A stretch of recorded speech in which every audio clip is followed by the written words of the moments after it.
I am pleased to inform you that we have arrived at the labyrinth. Please be advised that the punishment for trespassing is execution.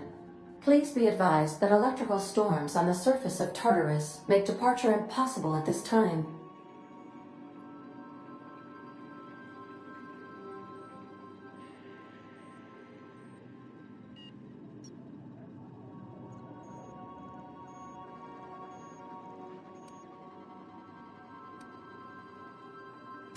Resident count is as follows: 3,071.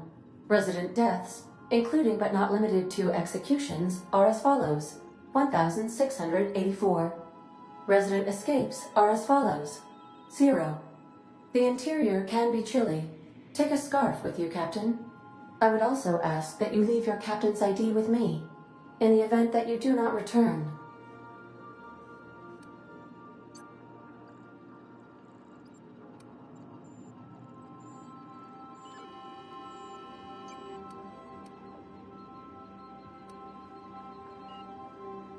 I can make the assurance that I will not leave with another captain unless you do not return within 876,541,652 hours. Oh, speak of the devil. Captain, I am receiving a transmission from the prison's docking authority now. Attention, unauthorized spacecraft. This is a maximum security installation. Your presence here is an explicit violation of UDL corporate policy. You are hereby confined to your docking platform until a ticket detailing your crimes has been filed and notarized, at which point your vessel will be seized and you will be executed.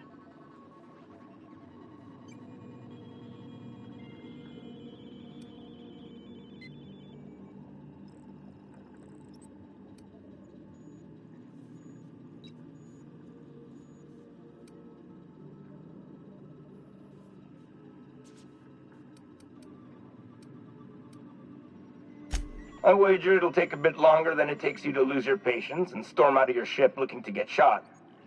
To be honest, that'd make my job a lot easier. You come out, we shoot you full of holes, and then everyone goes about their day worry-free. Except you. You'll be dead.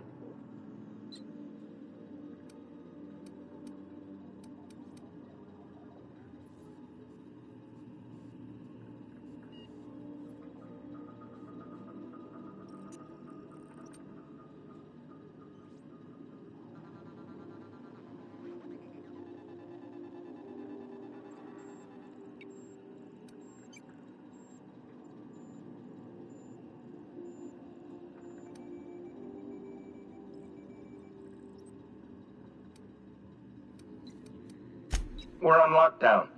We have standing orders to shoot intruders on sight. Tartarus Docking Authority signing up. Hang on. Looks like you're gonna have company at the execution. Another ship just pulled into your dock. Wait, is that from the groundbreaker? What the? Pay no mind to that. Just have a pleasant day. Transmission terminated. How can I be of assistance?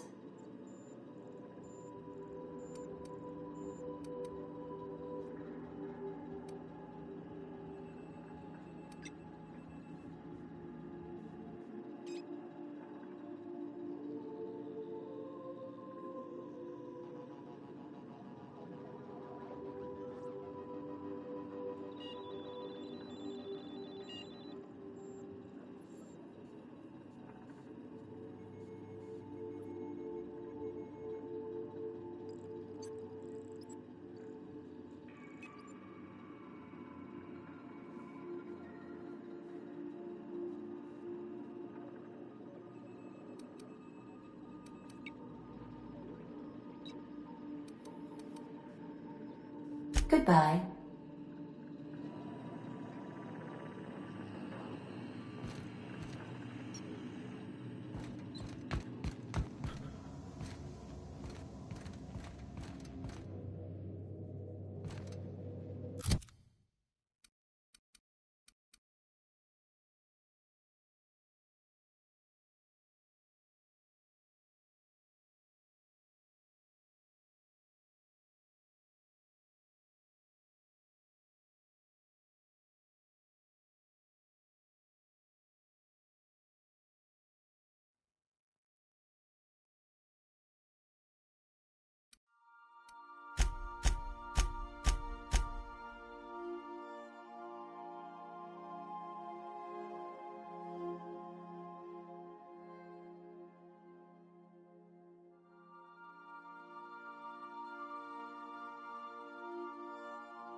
Halt.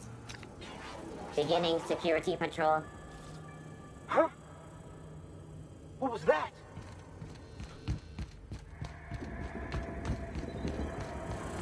The board will never own progress. Not while I breathe. Push on, Margot. You got him!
What?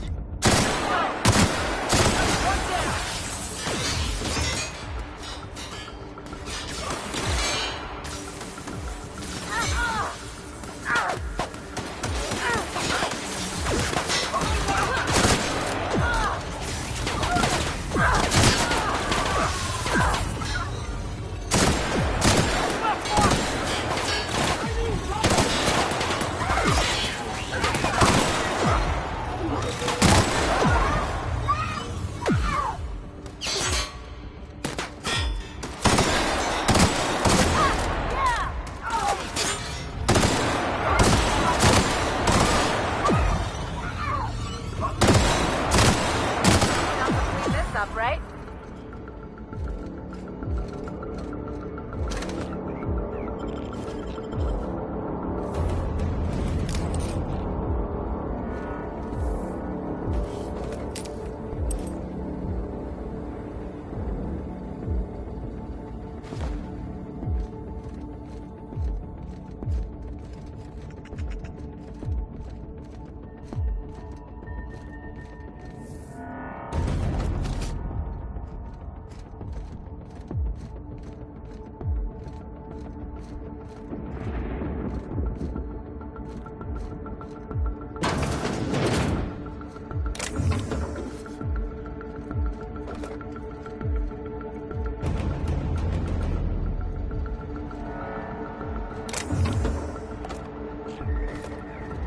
Looks like we're doing this!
drop on us. Got him! That was fun!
Getting in's one thing. Let's just hope we're able to get out again.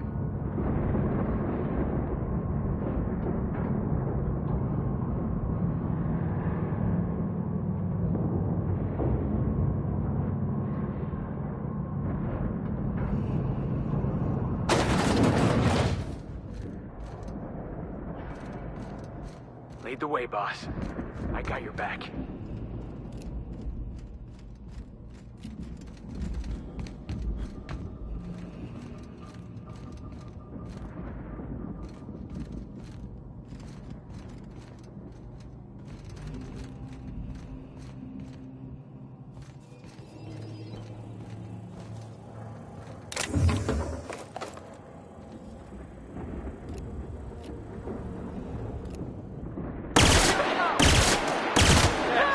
Nobody? Yeah, that's what I thought.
and easy.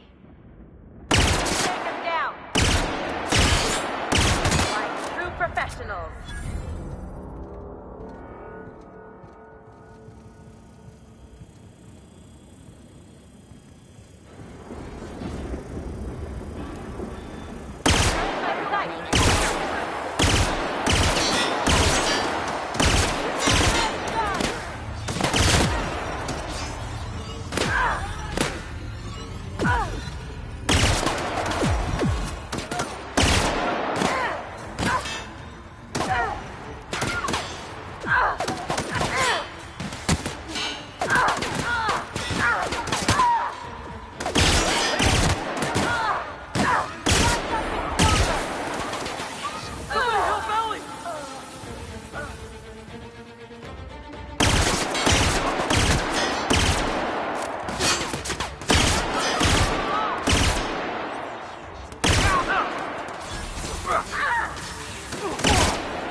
We all in one piece?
of sight.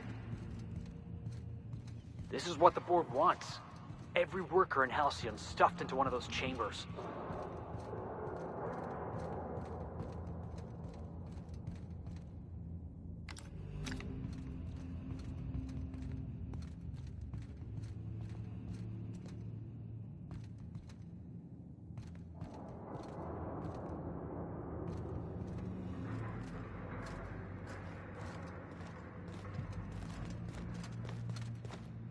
Jackass is incoming! Score one for Felix.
Everyone all right?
I'm working as fast as I can, all right? If y'all would quit bothering me, I'd get this done sooner.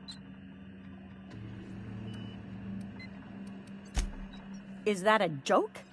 Y'all call me out to fix the FPS and now you're asking me who I am?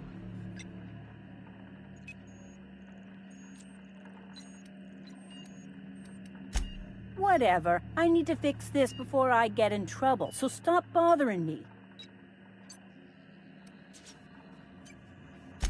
Forced pacification system. If the prisoners riot, we gas them.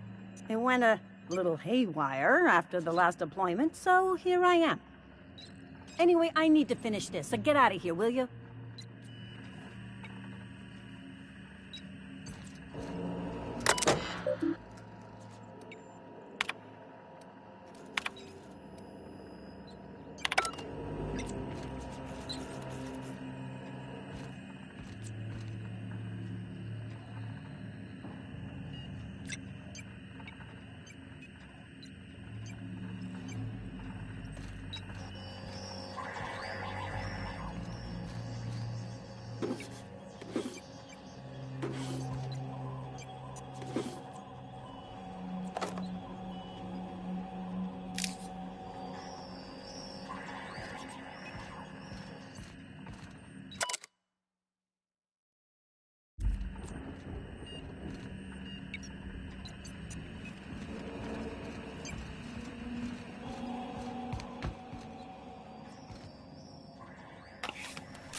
Well, look who it is.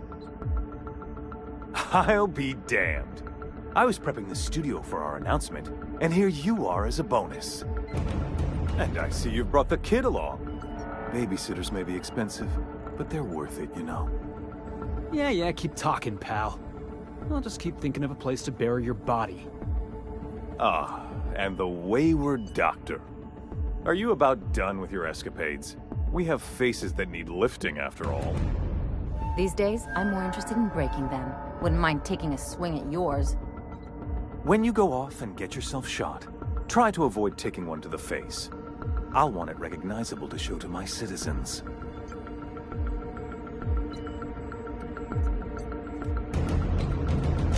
My word! You've correctly identified the most recognizable man in the colony. Remarkable. It's a wonder what Phineas saw in you. Then again, he's an insane person. Thankfully, he's our insane person now. A proper company man.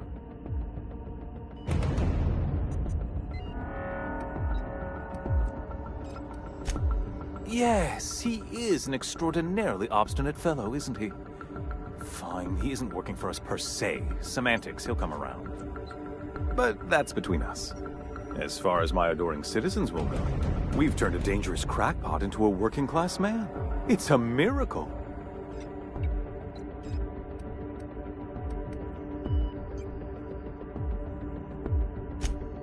Oh yes, go on, wake them up, add more mouths to feed. That'll solve our starvation problems. I don't know what half-baked plans that simpleton in a lab coat has been leading you through, but it's done. It's over. Let me ask you something, Captain. Have you at any point thought about not fucking up our entire society? Are you kidding me? We're out here trying to clean up your mess. I'm making actual progress towards stabilization and recovery. You're just getting in the way.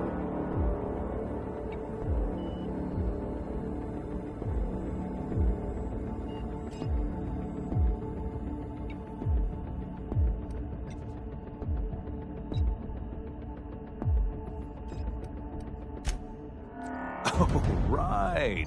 This coming from the psychopathic outlaw. Yes, I'll try to be more open-minded about your path of wanton dissent. We don't need your help.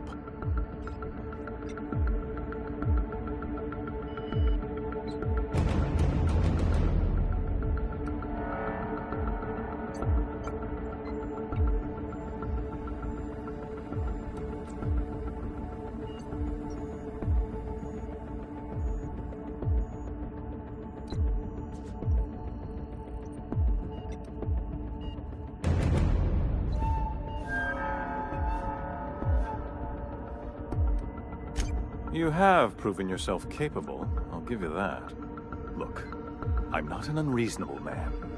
If you manage to storm the castle, as it were, and make it out of here with Phineas alive, I can't exactly afford more havoc than you've already caused.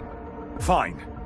If you survive, you'll need someone to sell the rest of the board on your plan. Are you out of your mind? Rockwell's the biggest monster in Halcyon. You got any idea how many lives he's destroyed? How many people he's hurt? I've had enough. You even think about cooperating with this animal? And you and I are finished.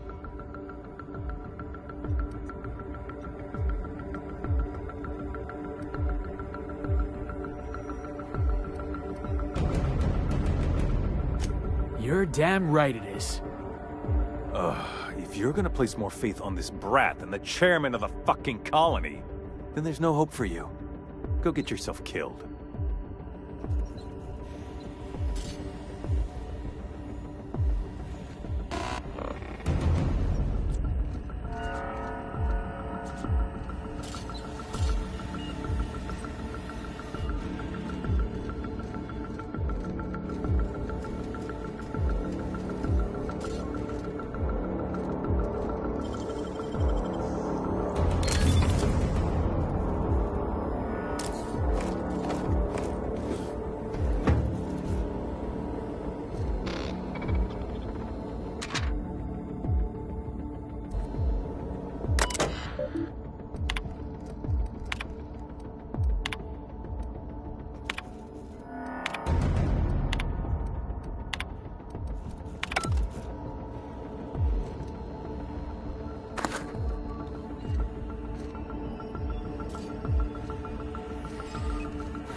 come!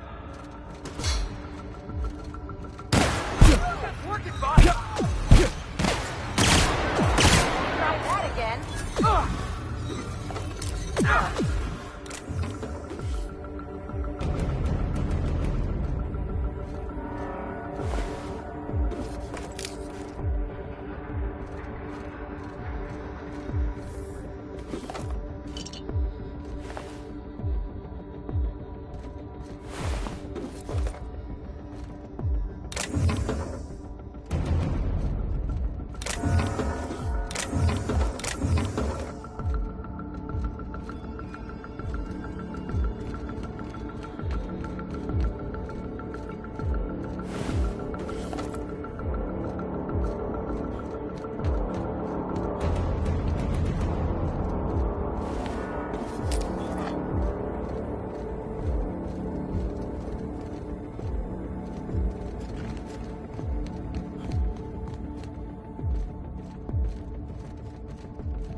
Corporate sulfur stains ain't gonna know what hit him.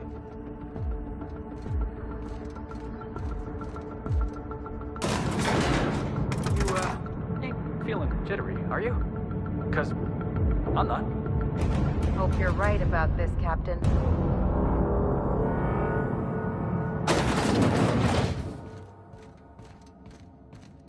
Captain, you have an uncanny talent for complicating my life. You've been working with Dr. Wells from the beginning. When we moved to arrest him, he was prepared. I lost good soldiers in the attempt. You've disrupted the balance of power. You've upset the natural order of things. You've introduced uncertainty, and there is nothing I despise more than uncertainty.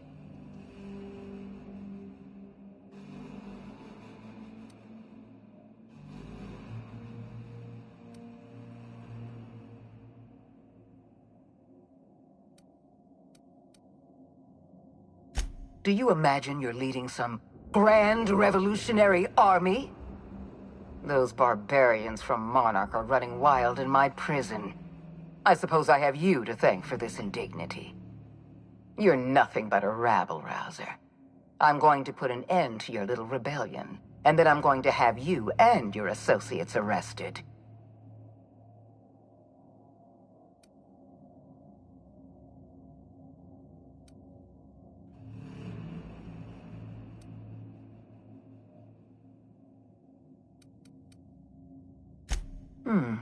You make a nuanced and compelling argument. Here's my rebuttal. No. Dr. Wells is being held in my custody. His cooperation will prove invaluable, even if I have to beat it out of him. All that's left to do is put down this riot, arrest you, and then get on with the bloody business of saving this colony.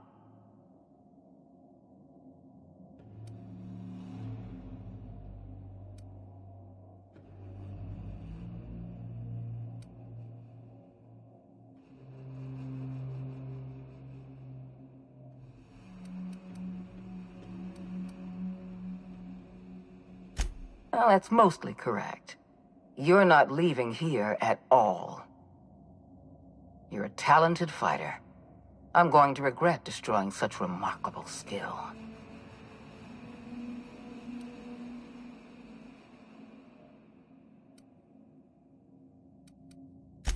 Fair enough. I'm giving you exactly one chance to parley with me.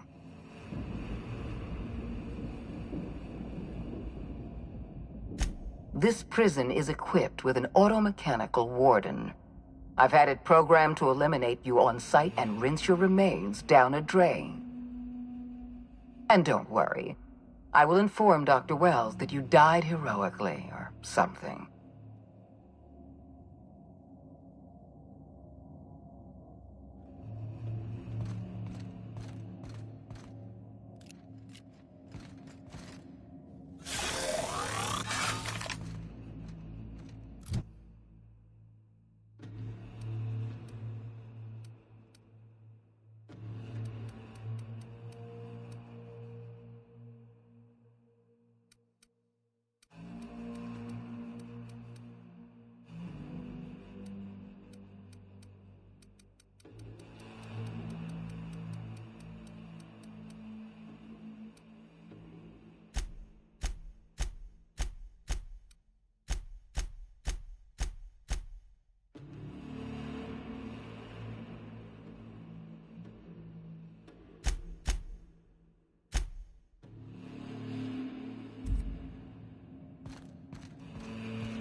Why won't you just... One! Everyone all right?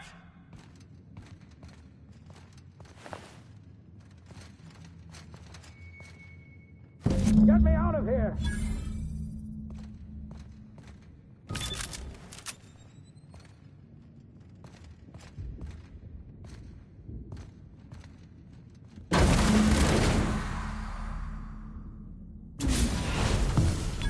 You don't know how glad I am to see you. You did the right thing. Akande was a monster. Her death was much deserved, and long overdue. And you lunatic, you broke into the board's own fortress just to rescue one doddering old man. You are absolutely out of your mind, and I can't begin to thank you enough.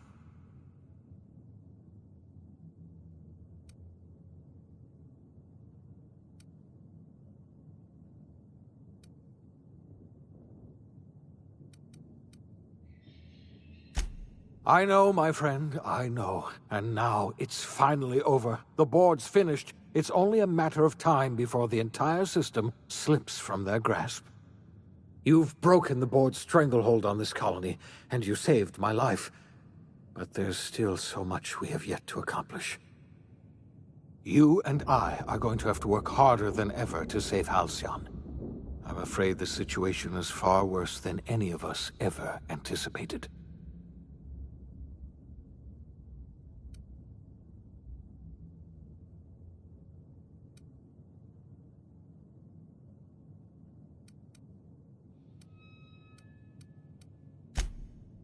Earth has gone dark. We haven't received a single message in 3 years. There's been no communication, no signals, nothing. 2 years ago, the Earth's Directorate's frigate disappeared on their way back to Earth. We don't know what they discovered when they arrived, or if they arrived at all. Hold on, Doc. Are you telling me the Earth went dark 3 years ago, and the board's just been covering this up? They've been incredibly effective at concealing the truth. Right now, the only people in the colony who know are standing in this room. They haven't exactly been hands-on around here anyway. So there's one less rubber stamp to worry about. Earth is humanity's home planet, Miss Fenhill. The psychological effects of losing our original home will be devastating. We're in serious trouble, my friend. Do you know what this means for Halcyon? We can't rely on Earth for support anymore. We've been cut loose. We're entirely on our own.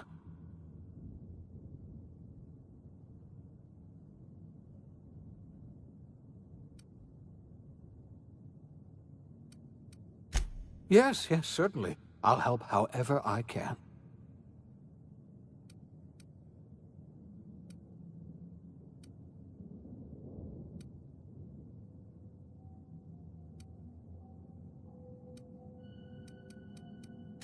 I heard it from Akande herself. She tried to pressure me into joining her side, you see. Tried to make me realize that all hope is lost, and that we are alone.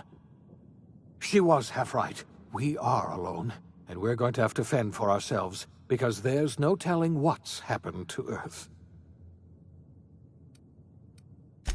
I don't know what happened, but something must have gone horribly wrong. I don't know why Earth's gone silent.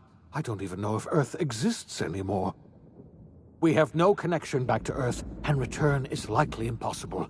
We're completely alone out here. You might have heard of the Earth Directorate's frigate. Half the colony's entire military was on that ship. They were returning to Earth when they vanished without a trace. That was 2 years ago. We haven't heard a word from them since. Whatever happened to Earth likely happened to them.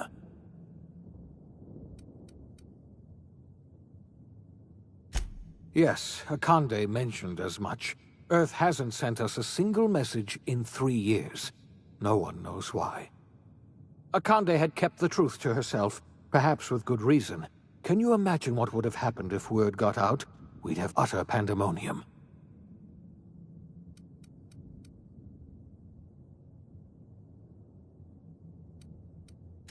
I wasn't trying to hide the truth from you, but after all you've done, I owe you an explanation. Yes, I experimented on the Hope's colonists. Each of my experiments ended in catastrophic failure. Each of my subjects died in agony. You are my first and only success.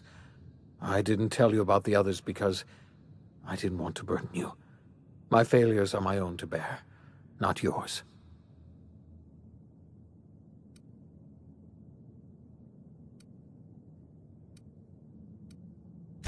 Thank you. Perhaps in time I'll learn to forgive myself. My apologies. I need to get a hold of myself. We've far more pressing issues to worry about right now. If you have any more questions, ask me. I'll answer as best I can.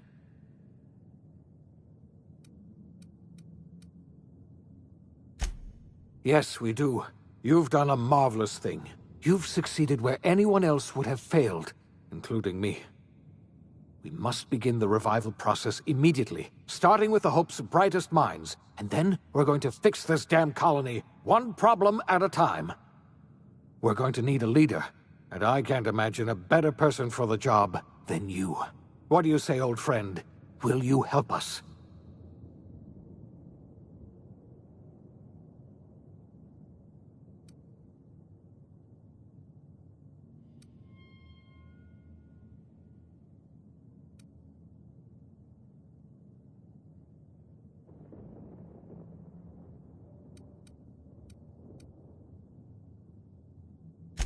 I can't tell you how glad I am to hear that.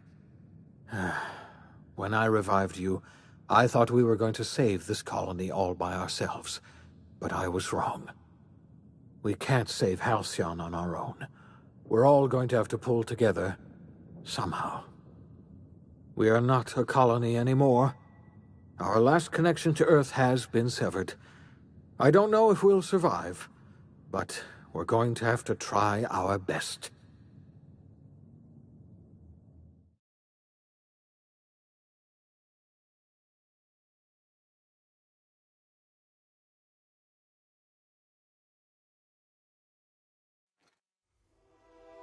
The OSI teaches that everything in the universe happens according to the grand plan. But the stranger that arrived in Halcyon was an unplanned variable. From the moment he landed in Emerald Vale, his actions altered the course of history. The events on Tartarus brought about the end of the board's authority. But the board's mistakes would haunt the colony for decades to come. The damage they left behind would require the work of a generation to repair. Dr. Phineas Wells began reviving a handful of the Hope's colonists. Engineers, scientists, technicians, and intellectuals. They were among the brightest minds the Earth had ever sent out into the stars. The Hope scientists and engineers woke up in a colony descending headlong into total collapse. With no way to return to Earth, they had no choice but to band together and devote themselves to the cause of saving Halcyon. The people of Halcyon were nothing if not hardy. In the absence of the board's authority, many of the colony's settlements banded together with a single purpose in mind: survival. life was especially hard in the years to come. Some towns dissolved by attrition and starvation, but most of them found a way to carry on. In the years to come, Halcyon was forced to reckon with its newfound freedom. The board was gone, and for better or worse, the colony was responsible for its own destiny. As the colony struggled to survive, the inspirational story of the iconoclasts spread like wildfire, and Graham was able to bring many of the smaller Terra-2 townships into the fold. However, his zealous obsession with spreading the word blinded him to the needs of a growing organization, and the movement was unsustainable at scale. The iconoclast way seemed to work best, and ultimately petered out on Monarch. Consumed by paranoia, Lilia Hagen took Sublight Salvage in a controversial direction, openly accusing board officials of an extraterrestrial conspiracy. One day, an accident at the Groundbreaker's docking bay silenced her forever. Time would tell if a replacement could keep the Sublight family together. The collapse of Edgewater left its workers bereft of any purpose in life. Most of them made their way to Adelaide McDevitt's camp, hoping to ingratiate themselves into her favor. Adelaide accepted only a few to her community. The rest were turned away and likely died of starvation. Nevertheless, Adelaide's camp grew into a well-established town. Adelaide McDevitt refused to cooperate with the ongoing effort to save Halcyon from collapse. A sympathetic deserter stole a copy of her research and delivered it to the Hope's scientists. It is unclear how useful Adelaide's research was. An optimistic estimate suggests her work may have bought Halcyon another few years of survival. Adelaide would never know. She died that winter. Under the leadership of Junlei Tennyson, the Groundbreaker held firm against corporate influence. The ship's mechanical stability gave Junlei the time to educate a promising generation of engineers, schooled in her family's traditions. The future of the Groundbreaker looks promising. The rediscovery of the Hope and the abandonment of the lifetime employment program forced Byzantium to come to terms with some uncomfortable realities about the state of Halcyon. While Byzantines were reluctant to surrender the luxuries they'd grown accustomed to, the board's diminished authority gave them little choice in the matter. Nearly everyone had to learn to make do with less. Some even had to get jobs. It was a dark time indeed. Your influence shifted Ellie's perspective. She finally admitted, albeit grudgingly, that she just might need other people. Sometimes. With a steady income from the life insurance payouts, she was finally able to afford a ship of her own. She hired a small crew and flew supply missions to communities on the fringe. Some of them were even legal. Life in Halcyon was sobering for Felix Millstone. The grand revolution he dreamed of never came. There was no great awakening for the colony, no celebrations in the streets. There was only the hard, desperate work of trying to repair a broken colony. Felix never had a head for numbers, but if there was labor to be done, he was there to help. Eventually, Felix realized that the work of a revolution was done with two hands. As much as he enjoyed his adventures aboard the Unreliable, the vicar, known as Max, eventually decided that it was time to move on, to live out the life he had sought so long to create. He knew there were many in the colony who carried burdens much worse than the ones he had struggled with, and he devoted himself to easing their suffering wherever he could. He only ever took up arms again to defend the defenseless. Unshackled from a lifetime of striving and fighting the universe and himself, Vicar Maximilian de Soto was finally at peace. Though Parvati eventually grew comfortable aboard the Unreliable, she never quite came out of her shell. She seemed to prefer the company of Ada to the crew, and she could often be found neck-deep in cables and grease, telling Ada funny stories from her childhood. While the colony fell into chaos, she found an island of relative peace with Ada, and they formed an unusual bond. She decided to remain aboard the Unreliable permanently as its chief and sole engineer. The SAM unit that accompanied you spread awareness of the product line's superior sanitation and maintenance capabilities across what was left of the colony. This led to a boost in SAM unit sales. Did you know that SAM units are the longest-lasting, toughest-acting cleaning solution in Halcyon? Minister Clark was released from house arrest, and his contact with you gave him a sense of renewed purpose and vigor. Once it became clear that no help would be coming from Earth, he threw his considerable efforts and talents into helping Halcyon manage the crisis before it. As for Dr. Phineas Wells, he spent his remaining years in his orbital lab.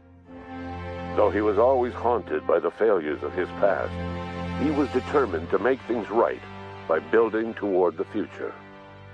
Dr. Wells was able to revive many more scientists and engineers than he first expected, thanks to the additional batch of chemicals you stole from the Ministry.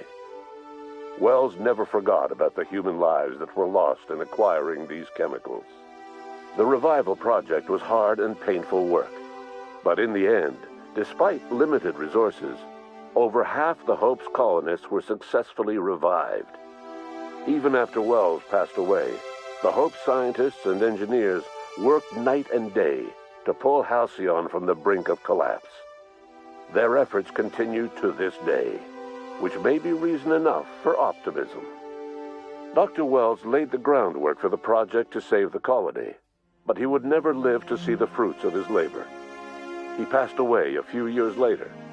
His work was carried on by the scientists and engineers he revived. Life will never be the same in Halcyon. It is widely agreed that the colony has a chance of stabilizing within a generation, owing to the hard work and determination of the surviving colonists. Recovery is a distant goal, and the path is long and uncertain. But the people of Halcyon carry on, determined as ever. And what about you, the unplanned variable in the history of Halcyon? Long after Wells passed away, you carried on his work with more energy, determination, and brilliance than he could ever muster. The years that followed were hard, but Halcyon survived by the efforts of the Hope's most promising colonists, the greatest of which was you. No one knows what's happened to Earth, and no one knows what the future has in store for Halcyon. All we know for certain is this: the name of the Unreliable and that of its intrepid captain will remain the subject of countless stories for years to come.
Ambrose Manor.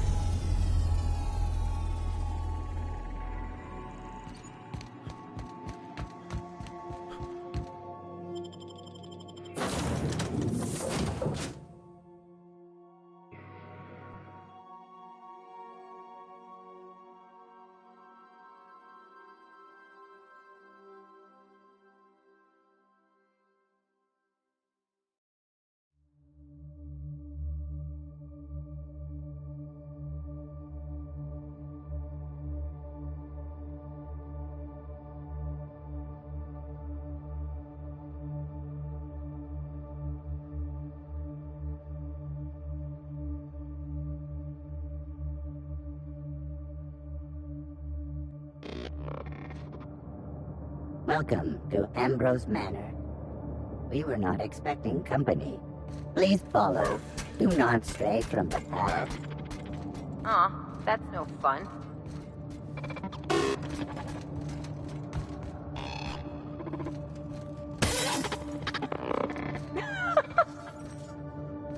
Gotta admit, that was kinda funny. It can help itself. Please do not be concerned.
Manor. Hey, do you think it's haunted? I bet it's haunted. At the very least, there ought to be something worth stealing in there.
maybe not. This place looks kind of sad. Like it's been waiting for someone to make a home out of it.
Apparently not.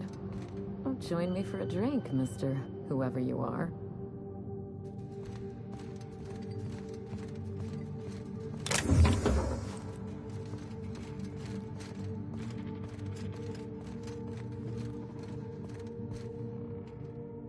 So who the devil are you?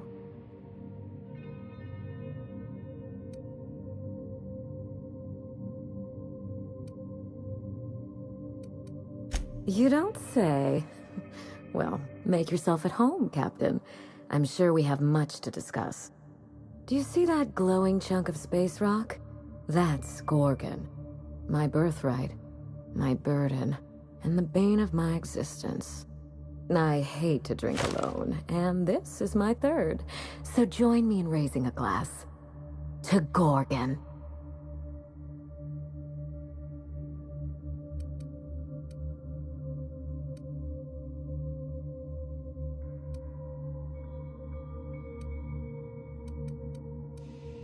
to Gorgon. May cosmic winds shepherd her to the nearest star.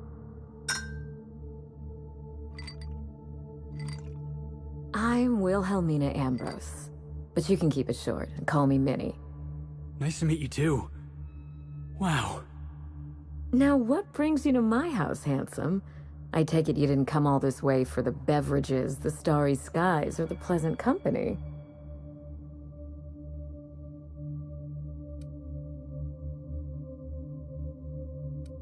A severed arm. How positively ghoulish. You know this is a private residence, not a curio shop?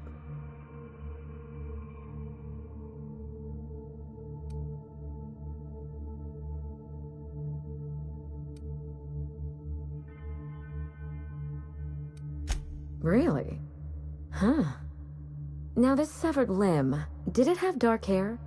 Rugged knuckles? Chewed fingernails? A gunslinger's calluses?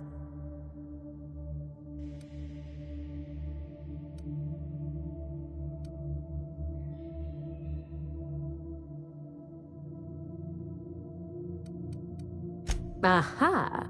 Mystery solved. I can only think of one man daring enough to jettison his extremities on my behalf. Lucky Montoya is my personal freelancer. Fascinating man. Very brooding and theatrical. Always staring into space and twirling a bullet over his knuckles. He's definitely not doing that anymore. I could do that. The staring into space part, I mean.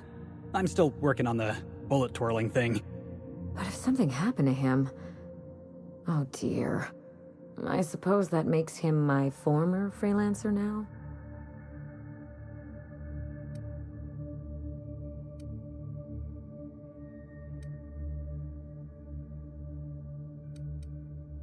I sent Lucky on a dangerous mission to the Gorgon asteroid. Whoever found his remains must have wanted to inform the next of kin. What a time for his luck to run out. We were in the middle of something grand, and I really can't afford another setback.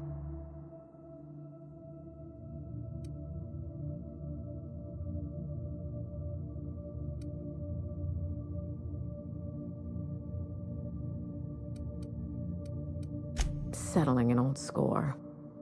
How would you like to be my new freelancer? There's been a recent vacancy, and I think you're well suited to the job. Remember, play hard to get. That's negotiation. I could get used to people offering us a job at first glance. Usually they just squint at us all suspicious-like. Or reach for a pistol. I'm looking for someone rough around the edges. A gorgeous, dashing scoundrel type. Incidentally, someone good with their hands.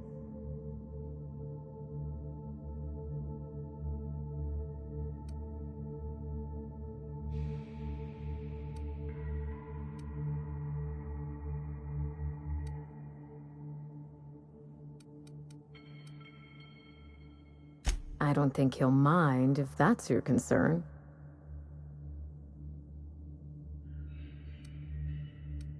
The man lost an arm. What are the odds of that happening twice?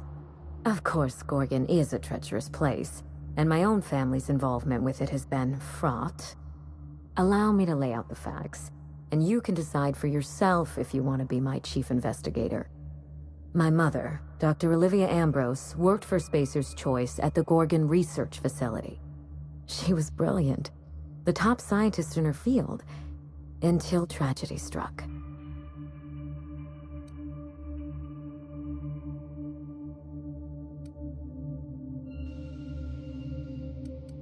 One day, Spacer's Choice shut down all research and evacuated Gorgon. Everyone had to scramble or risk getting left behind. It was chaos. Employees fled for their lives. Mother never made it home. I'm told she wasn't the only casualty that fateful day. Mother's name has since been dragged through the mud. Spacer's Choice blames her for the collapse of Project Gorgon, and I just know they're lying.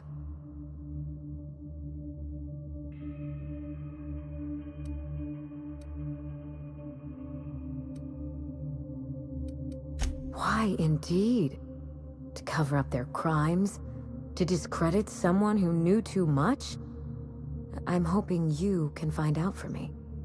Mother would not have allowed Project Gorgon to fail. Something happened on that asteroid, and my family took the fall for it.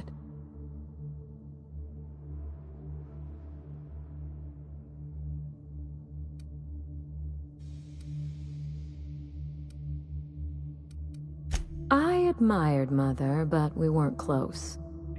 She disapproved of everything about me, really. I couldn't measure up to her example. She didn't make time for us. I remember thinking that she never wanted a child, and never forgave me for being one, naive and irresponsible as I was.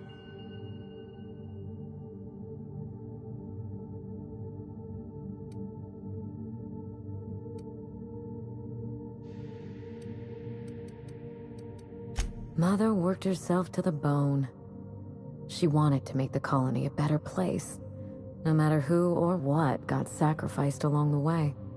She never spared a thought for those of us who cherished her, who suffered for her idea of progress.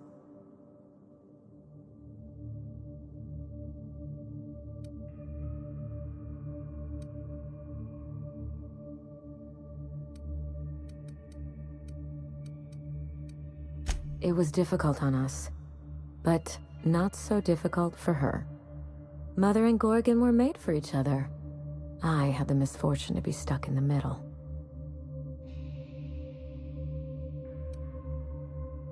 I don't know, and Spacer's Choice won't say. They don't discuss anything that tarnishes their brand. Gorgon has a dark history. The project fell apart. Personnel were shuffled across the system. With Mother gone, now I'm all that's left.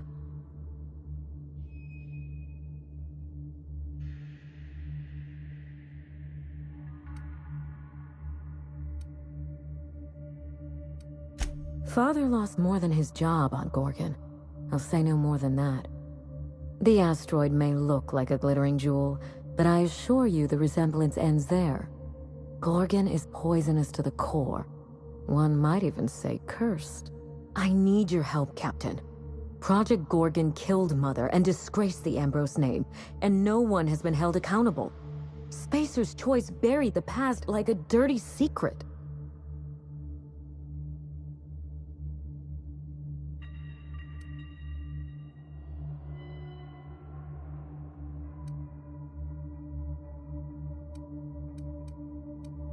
Neither.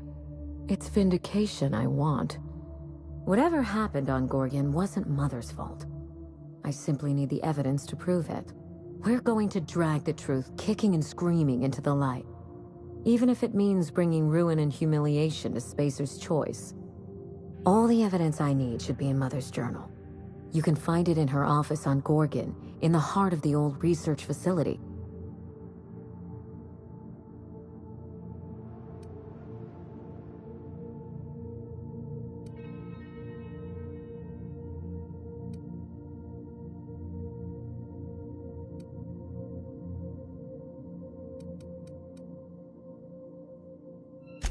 I'm not surprised. Between the family drama and the corporate conspiracy, it must feel like you've stepped on a landmine. Speak freely, Captain.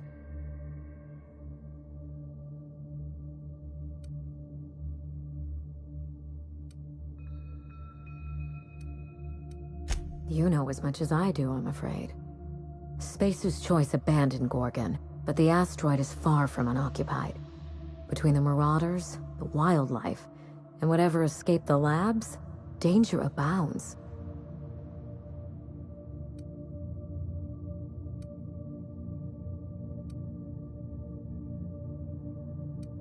Your guess is as good as mine.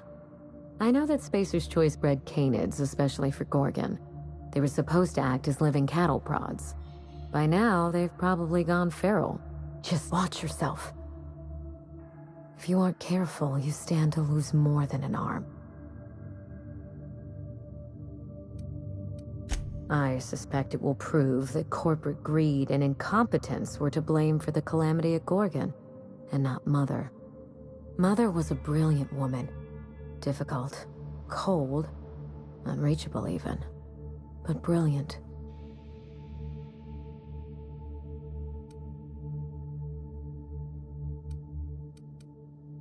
then my family's disgrace, our curse, will be absolute. This is my last hope of redeeming the Ambrose name.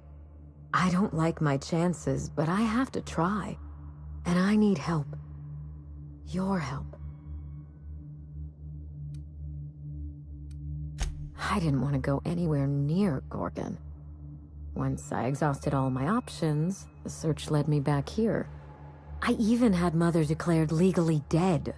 Would you believe it took 5 years to process the paperwork?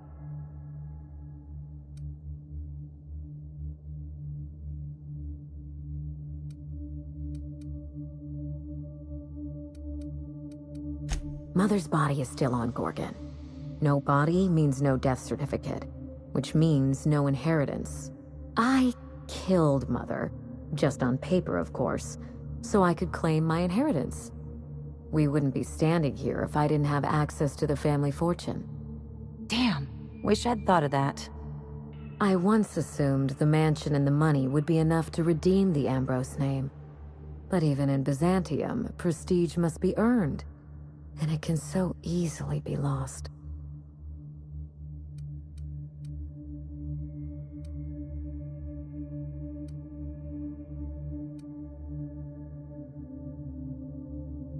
You know, some people work hard just to break out. Break back into high society, yes.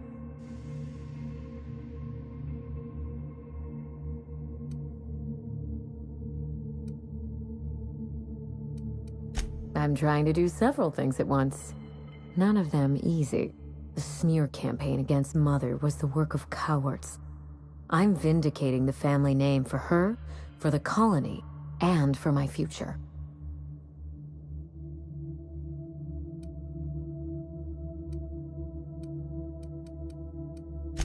At the very least, I can guarantee that we learn from our mistakes.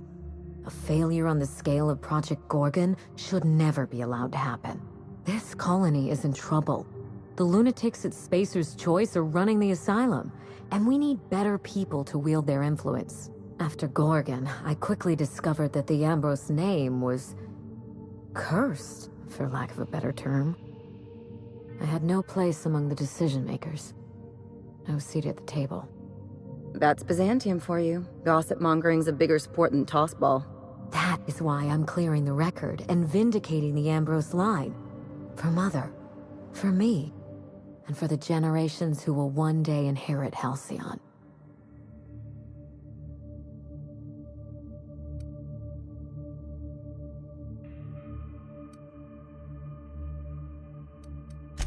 Thank you, Captain. You won't regret this. When you reach Gorgon, pack a weapon you trust. The corporate lockdown hasn't stopped the wilderness from squirming in through the cracks.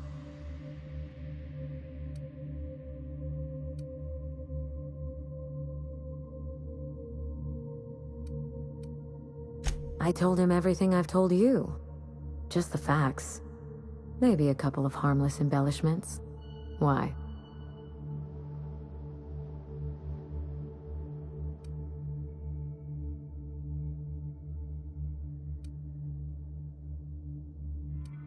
Still, you're smart to ask. Lucky spent most of our time together spinning a pistol around his index finger. Not sure he listened to any of my advice. That sounds like Lucky, all right. The man loved to show off. He had an aura of rugged individualism that was quite charming. Not that it helped him in the end. But you won't let me down, will you, Captain?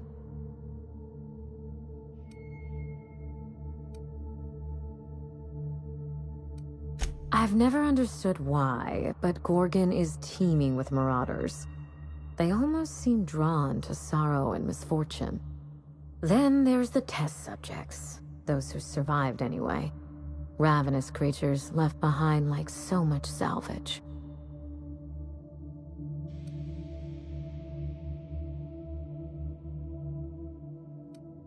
There's a little saloon near Gorgon's landing pad, the Sprat Shack. Lucky was renting a room, so if you want to follow his trail, that would be the place to start. The Sprat Shack? Hope they don't serve real sprats. There's a sprat worst place in the Groundbreaker. Tried it once, and I was sick for a week. I think I've heard of that place. Cheap whiskey, rough crowd. You'll love it. Just so we understand each other, money is no object. I'm willing to squander the family fortune if you get me what I want. Between your payment and any salvage you happen across, you'll walk away from this rich enough to buy a mansion of your own. How does that sound?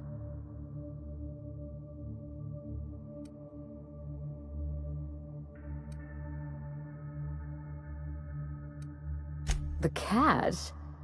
No one's ever done this before, and the only person who tried is a corpse. Believe me, that's enough. Here's your nav key, Captain. Safe travels.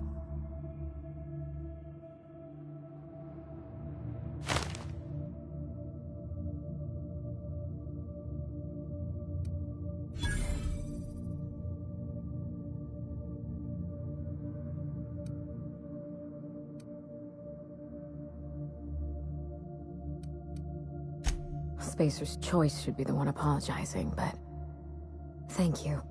Sincerely. A word of advice before you go, Captain. Trust no one. Mother's office is in the heart of the Gorgon facility. You're free to salvage anything that isn't nailed down. I only want what's mine. It's not theft if she's giving us permission. Hey boss, what's our policy on getting to know our clients a little better? You think she'd appreciate some company?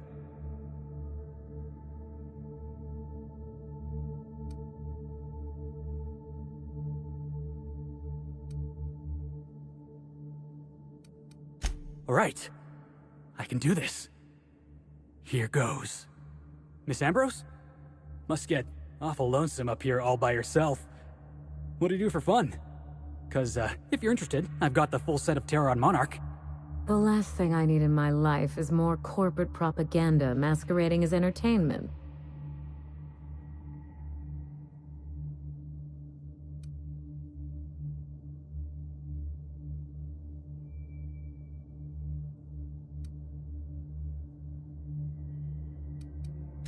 He is? Oh dear. It's been a while and I'm out of practice. You seem very nice. And very pretty. And I'm sure there's a wealthy heiress out there who'd be extremely lucky to run away with you.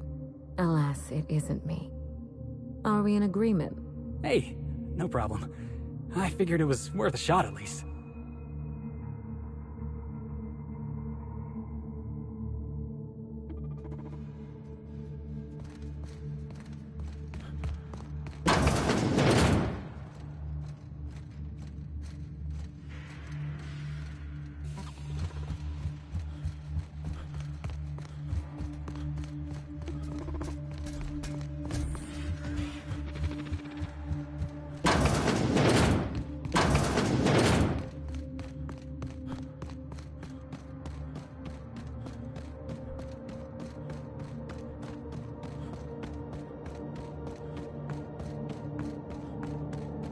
This unit is under construction.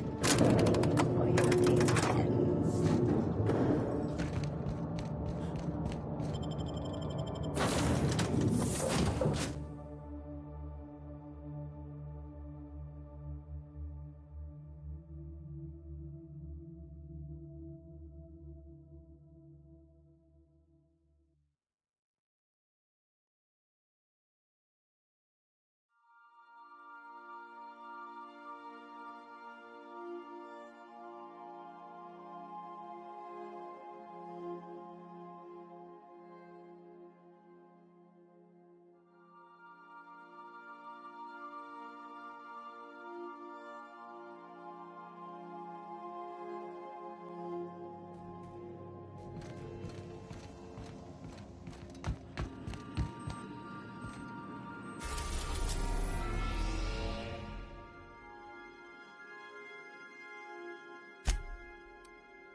We are now in orbit above Gorgon.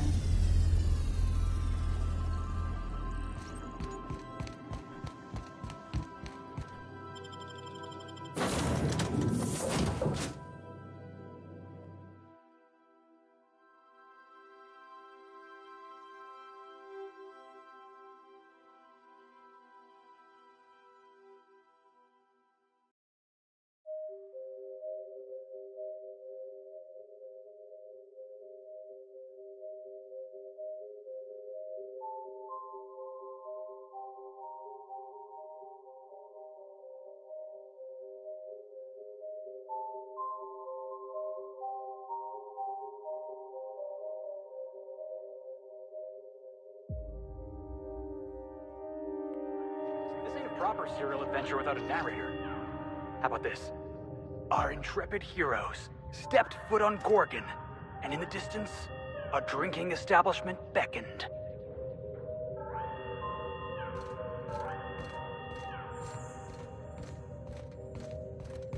Please evacuate in an orderly fashion. Space Choice is not responsible for death, dismemberment, or blunt force trauma that may result from non-compliance.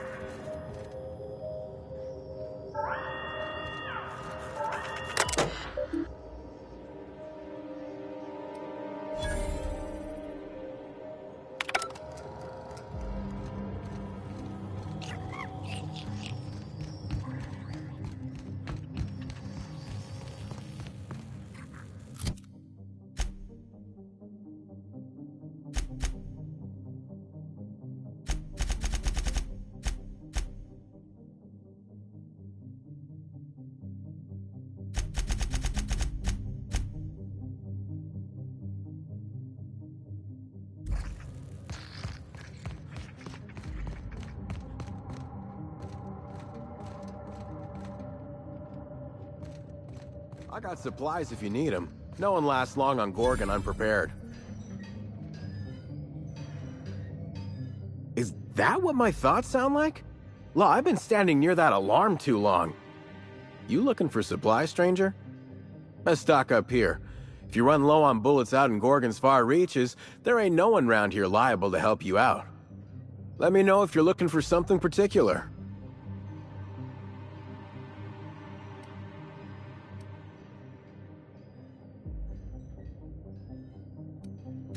You mean you came out to this asteroid without knowing nothing about it? Me too.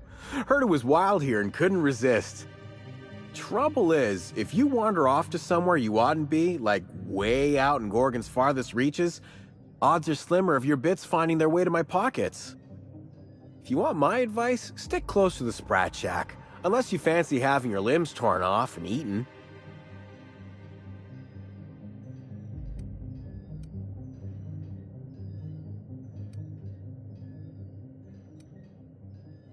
All right, you know you better than I do. Just be sure you watch out for the Marauders. That's the #1 thing. Oh, and the Mance. You watch out for Marauders, Mance, and Charles from accounting, and you'll probably be fine.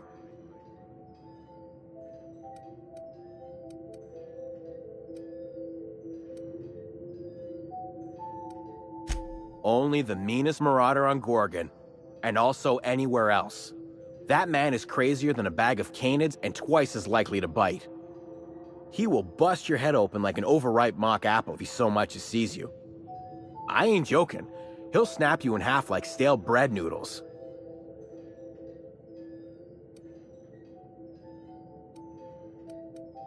No, you don't get it. Charles from accounting is like... Imagine if you took 3 of the most howling mad marauders you could find and mashed them together. That's Charles.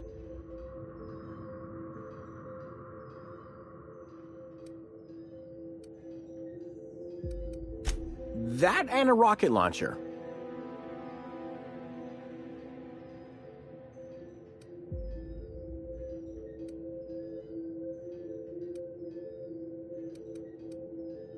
Did I not mention that? Right, sorry. He's got a rocket launcher.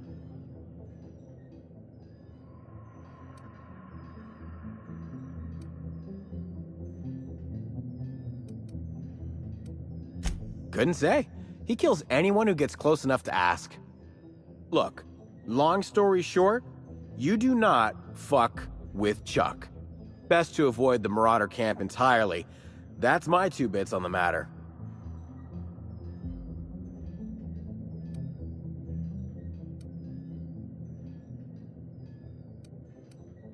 Huh? Oh, you don't gotta worry about that. Something to do with that scrap Project Gorgon from years back. Thanks for turning it off, by the way. I'd have lost my mind if the damn thing had gone on much longer.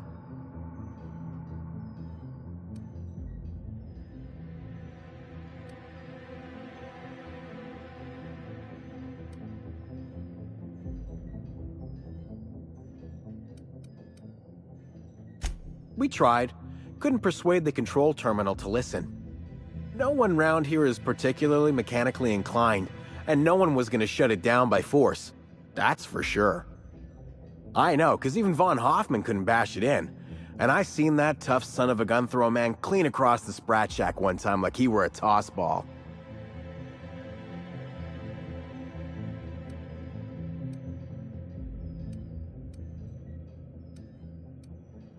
Only that Spacer's Choice shut it down in a big hurry.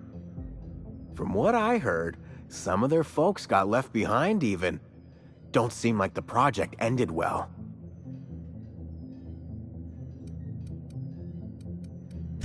Found a pickaxe in the mine like none I've ever seen before. Could be awful useful if you're the violent type.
Come here. Let's have a chat. All right, inspection time. Look at my eyes for as long as you can without blinking. Starting now.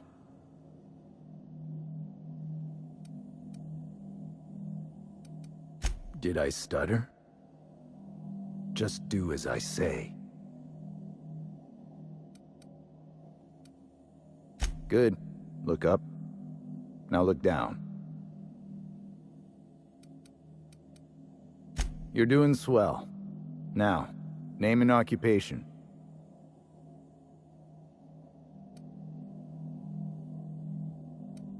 Good enough for me.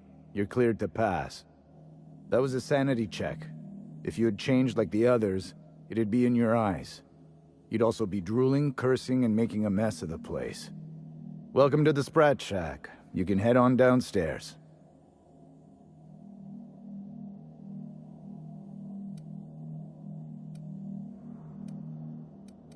This is the Sprat Shack, the most remote watering hole in the system.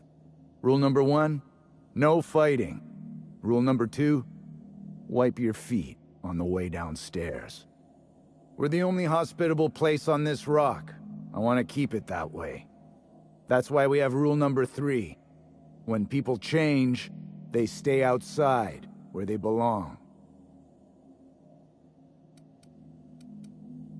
Every day, salvagers and scrappers set out to comb the ruins and make their fortune.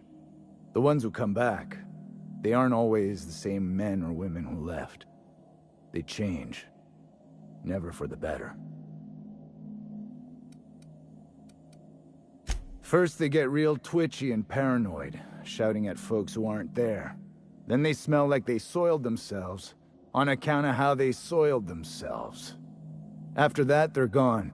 Nothing but animals wearing human skin. Seen it happen myself. It's never pretty. Just don't ask me to dance.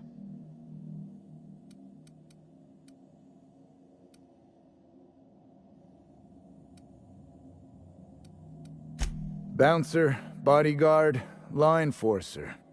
I make sure the Sprat Shack gets only the highest caliber of clientele. And I thought this place was gonna be fun. Highest caliber of what? Is he talking about guns? We get a lot of brand-loyal corporate types, and a lot of cutthroat freelancer types. Both sides have their share of dirty scoundrels. And I hate dirt. This is a sublight bar, so most of our regulars come to plunder the old labs. The facility's locked up behind miles of red tape, so progress is slow. A lot of time to drink and reevaluate, then venture out and try again. Something bad happened here. Spacer's Choice was developing chemicals. The kind with nasty side effects. Can this colony have one research facility developing something without horrible, face-melting side effects? Is that so much to ask? Marauders outnumber the rest of us 10 to 1. Either they came from Gorgon, or something draws them here. I don't know which is worse. This place is under a dark cloud, stranger. That's all I know. If you want the history of the Sprat Shack, talk to Lex behind the bar. Watch yourself out there.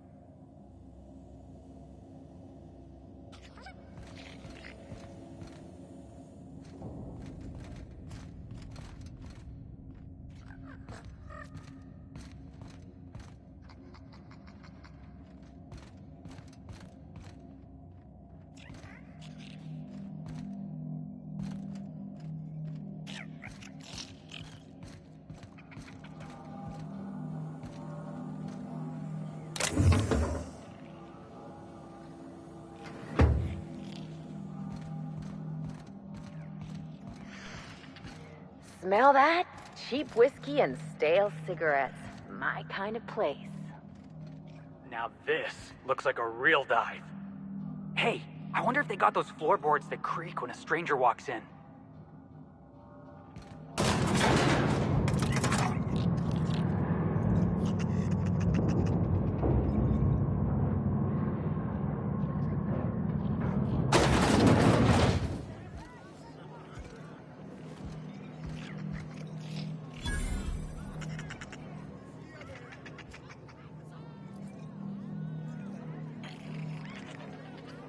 Welcome to the Sprat Shack. First one's on the house, and I won't even water it down. What'll it be?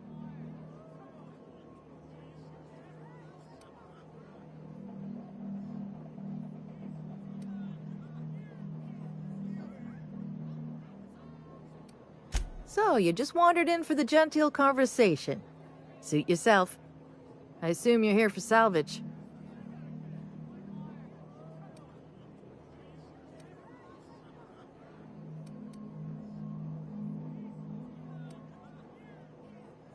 Even if I did, I ain't supposed to play favorites. Most of my regulars are sublight scavengers. They pick over the ruins of Gorgon, spend their earnings at the bar, and head back out the next day. Vicious cycle, but that's life. You're the first new face I've seen in a while.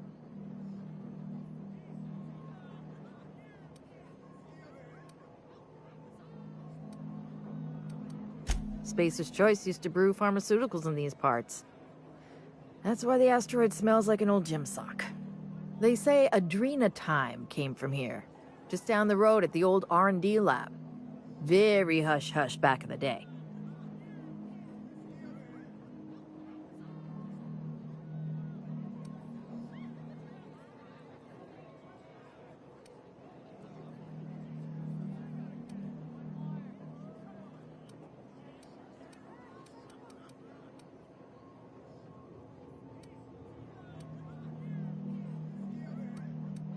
I doubt anyone knows the full story. One day the evacuation order went out. Grunts and lab coats scrambled to get anywhere but Gorgon. And the weirdest thing of all, Adrenatime still hit the market. Me, I never touched the stuff. To each their own, but I think it's dangerous. Damn right we are. We've got drugs, scrap metal, prototype weapons, drugs, money, and more drugs. When Spacer's Choice evacuated, everyone dropped their gear and ran. Most of it stayed where it fell, and all of it is up for grabs. Of course, the real treasure is whatever's locked up in the old facility. Until someone figures a way to crack it open, we're just sifting through dirt. Roscoe might tell you more. He spent some time around here before the bar opened up, and I trust him well enough. There's always Leonora, my favorite customer over in the storage room on the second floor. Keeps to herself and always closes out her tab.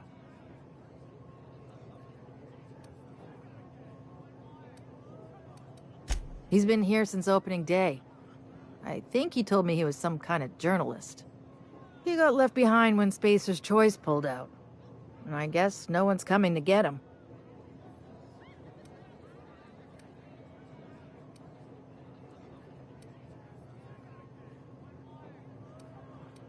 Roscoe's drinks are on the house. We all know how it feels to get left behind. He'll be all right. He's with the family now, and we take care of our own. He didn't tell me, and I didn't ask. I'm his bartender, not his human resources rep. If you believe the chatter, a lot of good folks got left behind, and a lot of bad folks made it out. Sometimes that's all there is to it. Nice lady. Been coming around a lot these past few months. She isn't with Sublight, but seems to know the lay of the land better than anyone. She spends most of her days drinking alone. I think she's looking to hire someone. If you're open to a side gig.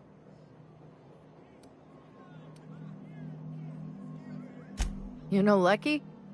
Small asteroid. Now that you mention it, I thought I saw those two sharing stories over a pint. Didn't think twice about it. I don't speak ill of the dead, but Leonora deserves better company. That Lucky was no good for her. Lucky? Sure, I knew him. He could get a little dramatic at times, but he was a good guy. Heard he took on a dangerous job. Spent a lot of time coming and going from the Office of Creative Incubation, just down the road.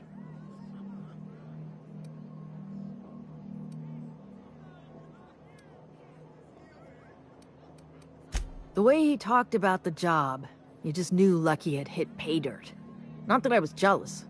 Around here, that sort of luck can be hazardous to your health. Awful shame about what happened to him.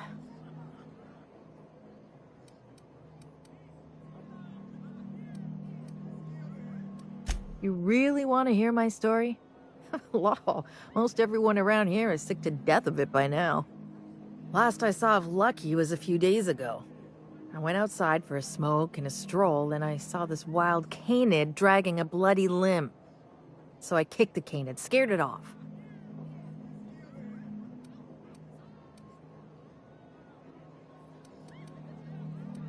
Get this, the canid was chewing on an honest-to-law human arm. Lucky's arm.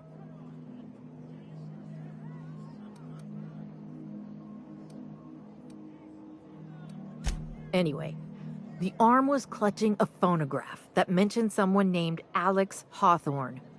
I did some poking around, and this Hawthorne has a reputation among the salvagers who frequent the bar. So I packaged up the arm nice and tidy and sent it care of the Halcyon Parcel Service. They even gave me a discount on the hazardous waste removal stamp.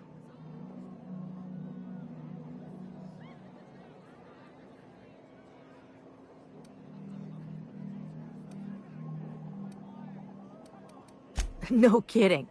And now you're here? Colony feels smaller than you'd think some days. I'm glad I was here to see this confluence of events, you know? The stars really aligned on this one. And here I am, smack dab in the middle.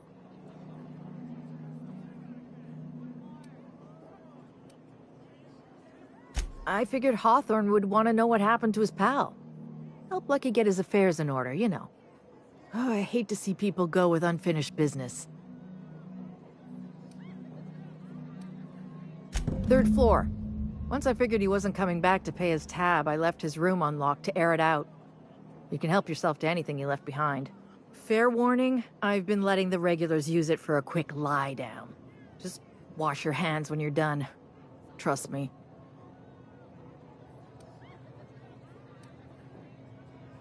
Yes and no. The Sprat Shack used to be a shipping and receiving warehouse during the old Project Gorgon days.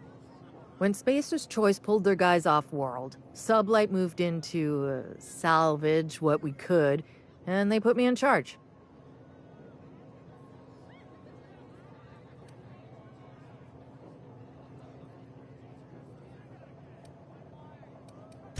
Yes and no. Rumor has it there's a Sprat wandering around the Groundbreaker, and he's the legal owner of the Sprat Shack. Hagen's idea.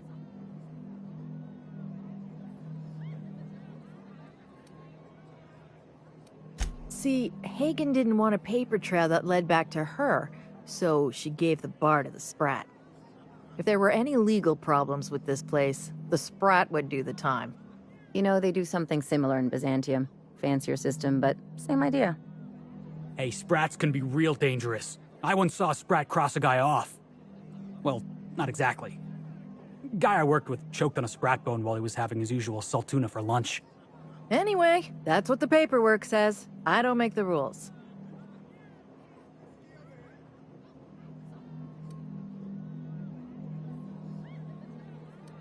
Easy. His name's Matt.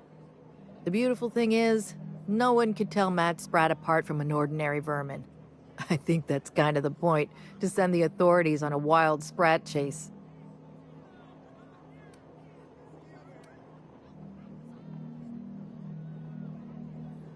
I wouldn't lose any sleep over it. The Sprat Shack's gone through a lot of title holders over the years. As far as business arrangements go, this one's a head-scratcher, but they say it's all above board, so that's what matters.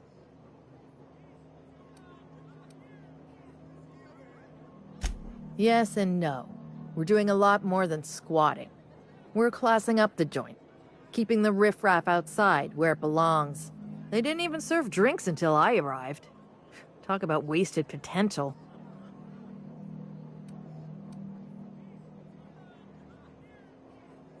Yes. And no. Again, that one was Hagen's idea. She told me that speaking in vague terms keeps you out of trouble. And I don't want any trouble in my place. Thirsty people come and go from all over the colony. Mostly on the way to somewhere better. Some are well-connected. And not everyone pays with bits. That's how we get the unconventional goods anyhow. Sublight keeps us well stocked with the essentials, by which I mean booze.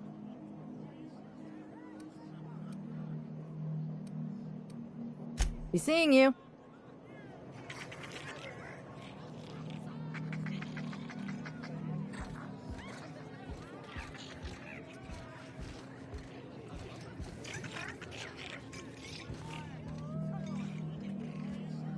What was her name again? Ambrose. Could curdle milk with the glare of that woman.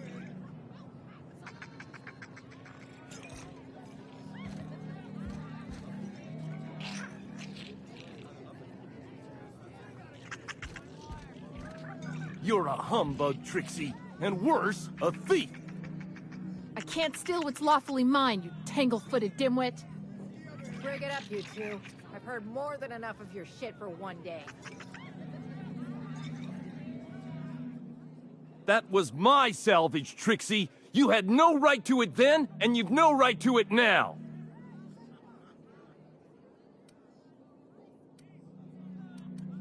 A disagreement between professionals. None of your business. I risked my life sneaking around Marauders to claim that wreck. And I didn't see your name on it. Now you've done it.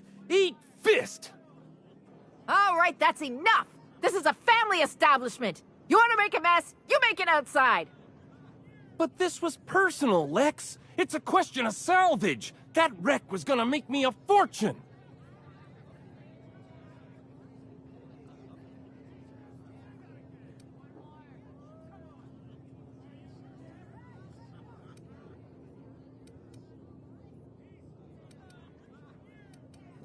Hey, didn't I warn you about sticking your nose where it doesn't belong? It's the same fight every day. 5 years we've been at this, and we still can't agree on how to properly tag salvage. Now you two listen, this is my place. While you're in the Sprat Shack, you'll sit quietly, or I'll forbid you to come here at all. Is that understood? Fair's fair.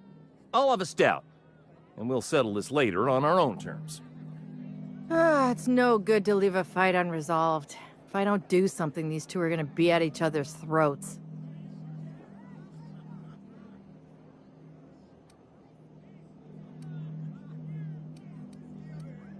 You'd do that for me?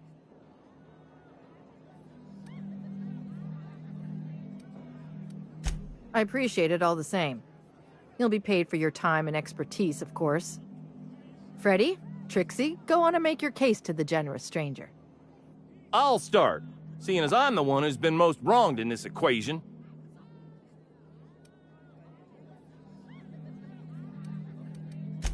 So, just up the road and due east of here, there's a shipwreck lodged in the mountainside, right? I staked my claim on that wreck. Then I wandered in for a drink. An hour later, Trixie swaggers in bragging about her salvage. Ugh, the nerve of some people.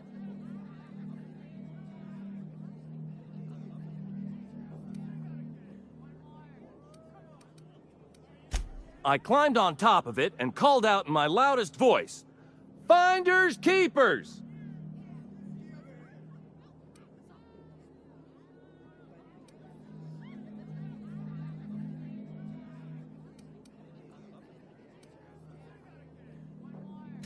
I don't know about legal, but it's legit by sublight standards.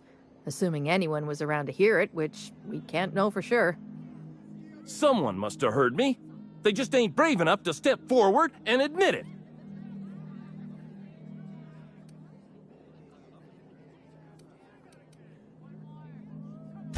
When I found the shipwreck, there were no salvage mark. See, the whole area was teeming with bloodthirsty marauders. So I snuck around and added my tag, clear as day so no drunken idiots could claim the salvage out from under me, Freddy. For the record, when I heard the marauders coming, I left. Trixie must have set her mark down after me.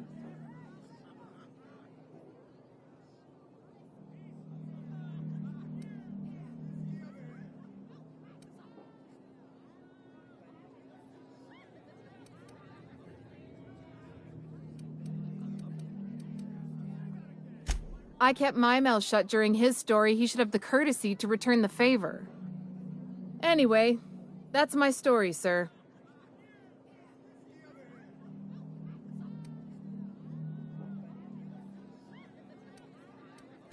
I drew an X in the dirt, with my toe.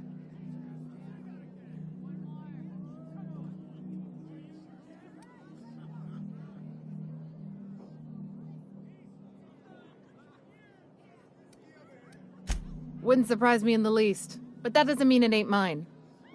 In all my years, I've never heard a more contentious argument. I don't envy your shoulders for bearing the weight of responsibility. You've heard it from them both. So, who gets the salvage?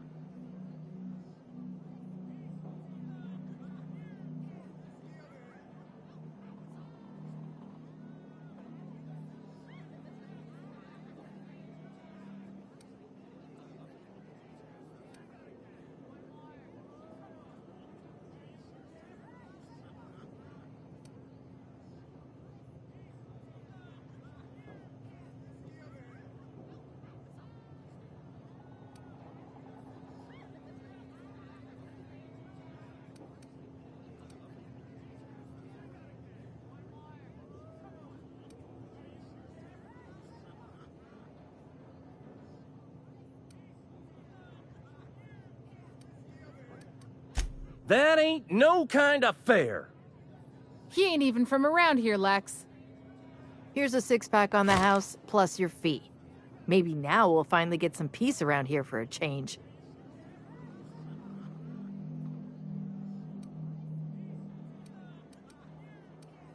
A little too often, if you ask me, but that's the sublight way. Anything worth doing is worth fighting over. Come and chat if you're ever feeling thirsty. Oh, boss. I was hoping for a scuffle. I had a bottle ready and everything. We could always go back and rile him up again later.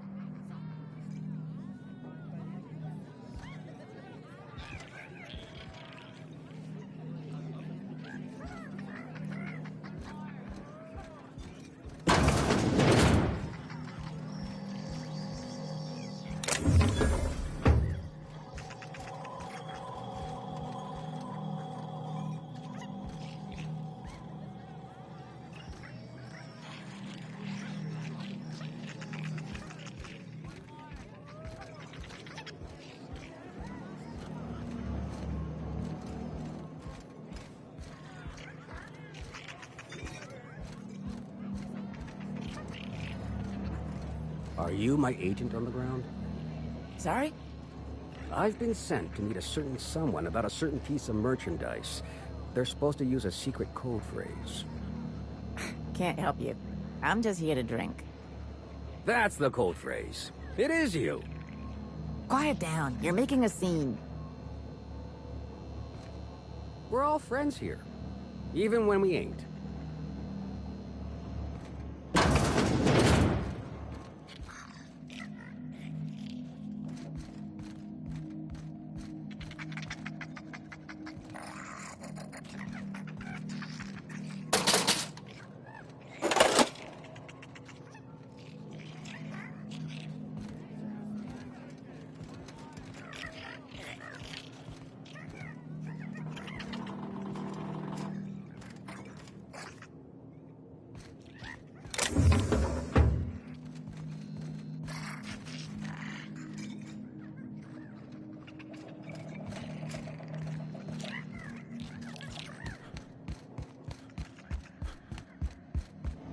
Did you bring the payment?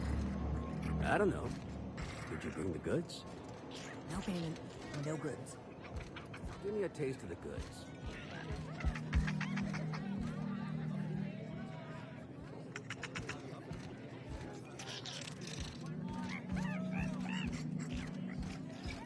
Groundbreaker never had bars this nice. They got balconies and everything. I wouldn't get too close to that railing, just in case. Jerome would have loved this place.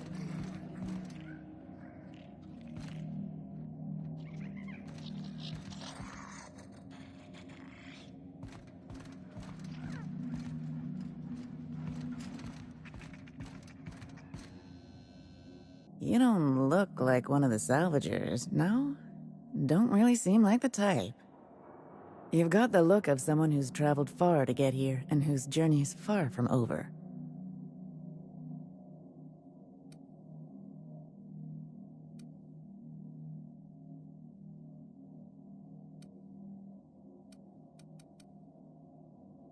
You're kidding, right?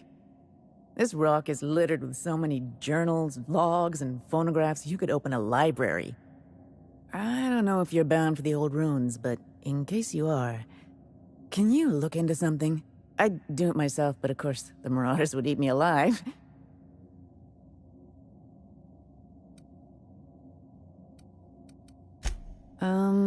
Looking for something out there. Been paying Sublight to help me, but they haven't made much progress.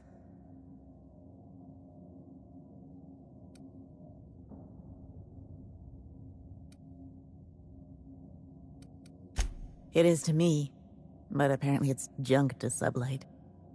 My husband and I worked on Gorgon during the good times.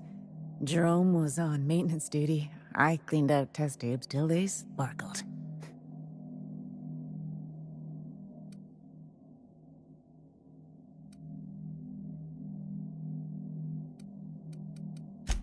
Nowhere good, that's for sure.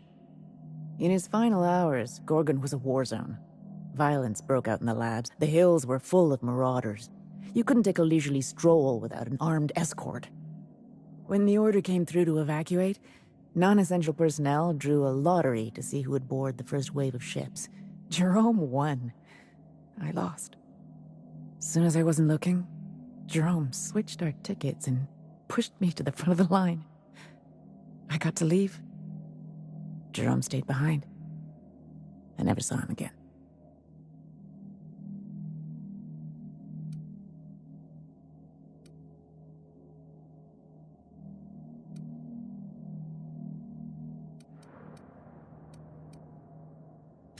A broken heart, that's what. This place is greedy. It took my Jerome, and it would have taken me too. I just want one thing back. His old hip flask. I gave it to him the day we signed our marriage contract, and he carried it wherever he went. I know it's still here.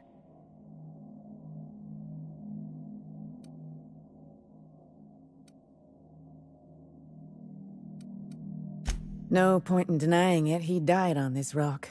Likely torn apart by marauders, unless he took care of himself on his own terms. I don't like to imagine what happened, but I know I have to accept it.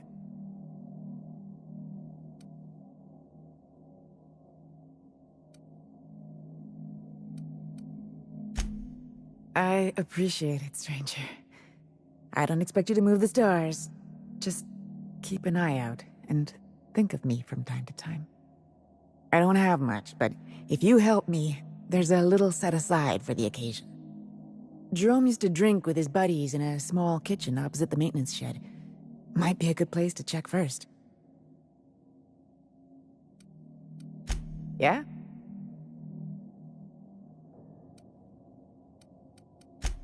That old flirt? Yeah, I let him buy me a drink or two. He talked my ear off about exciting jobs he'd done. All lies, I'm sure. He fell asleep with his head on my shoulder. That man had baggage like you wouldn't believe. I didn't think anyone could be lonelier than me.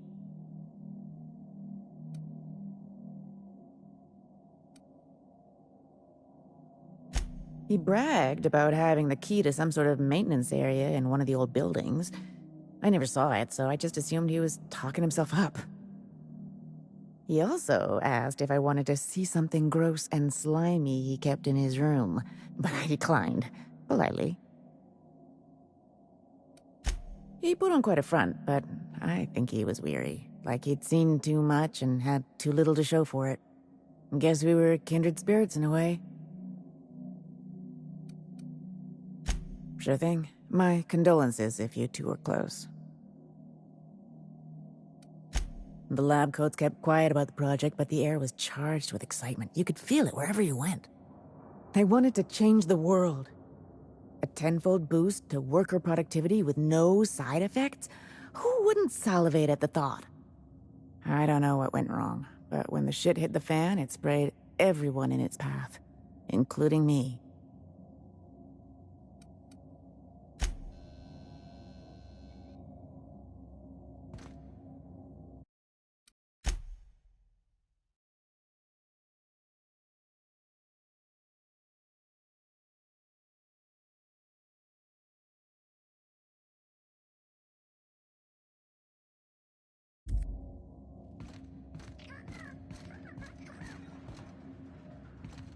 That last drink you ordered had a punch to it.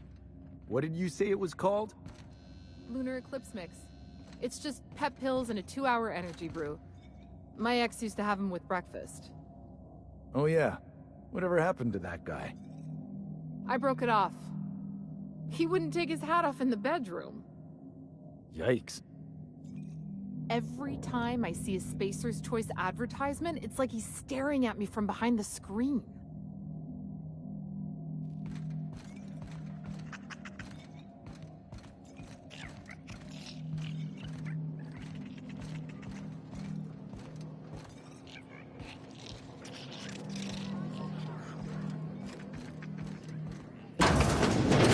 Huh, who's this now?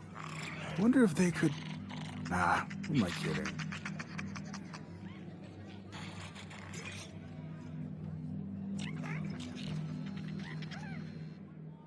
Holy shit, a fresh face. Haven't seen your like in years. Don't know what brought you to the most dangerous corner of this solar system, pal, but you're welcome here. Oh, you talked to Lex yet? She tell you to keep it civil?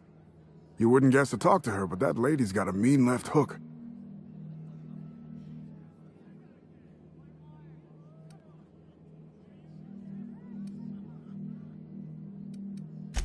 Some kind. Yeah, that's a good way to put it. Got into reporting thinking I was gonna be some sort of public intellectual. What a joke. Spent 95% of my time playing stenographer to the board, and the rest writing puff pieces on the chairman's latest beard trim. Real life and death shit.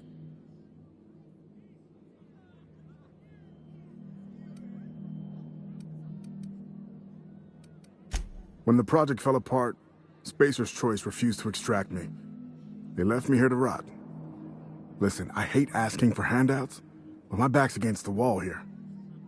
If you're going back out there, do you think you'd be willing to do an old bastard a small favor?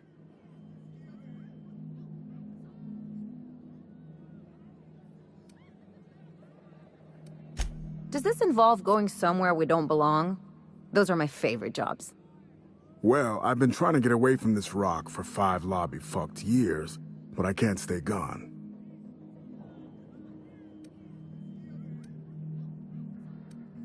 Told you I was a journalist, right? I was here on a story back when Project Gorgon was active. I was doing an interview series for Spacer's Choice. Recorded them all on these little portable phonographs. But when everything fell to shit, Spacer's Choice wouldn't let me leave. Terms of my reporting contract unmet, they said.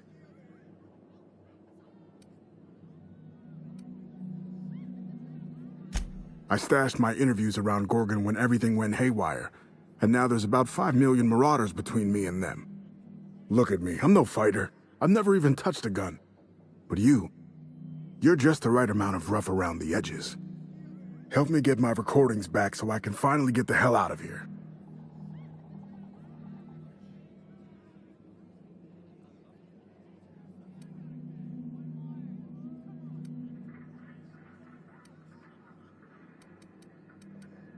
Someone had been trying to steal them since the day my assistant and I started interviewing.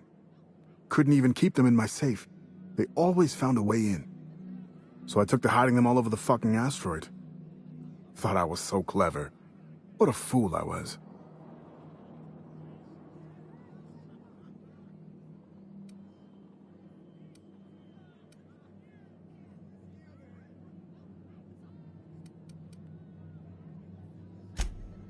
Oh, Georgie? Yeah, she helped me with interviews. A real whiz with the portable recorder tech, too. When things got crazy, I shoved her onto the last ship off Gorgon. With any luck, she's safe and comfortable in Byzantium. She tried every which way to stay, but it was my contract keeping us here, not hers. Didn't seem fair she'd have to suffer just because I made a bad deal.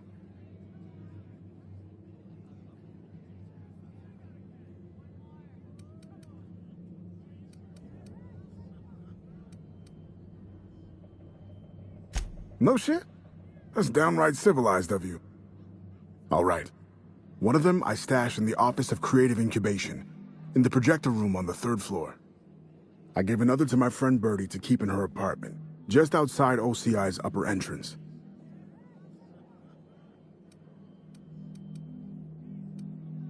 Seems like a good idea at the time. Someone had started a fire, folks were shooting other folks. It was a madhouse. You'll find another in the chem lab. It's in the main lab storage room.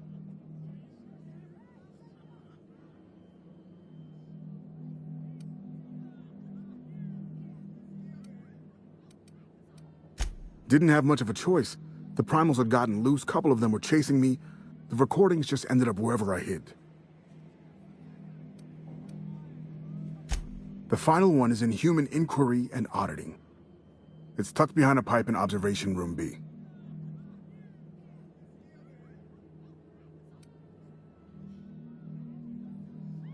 What with the test subjects running loose, the researchers were surprisingly unobservant.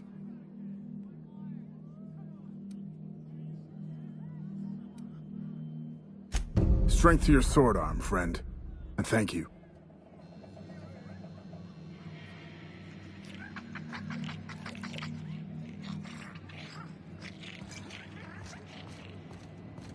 What's the story with this place anyhow? Used to be a shipping warehouse. Supplies came in, deadly chemicals went out. Who told you that? I worked here back in the day. You're pulling my leg. Nope, it's true.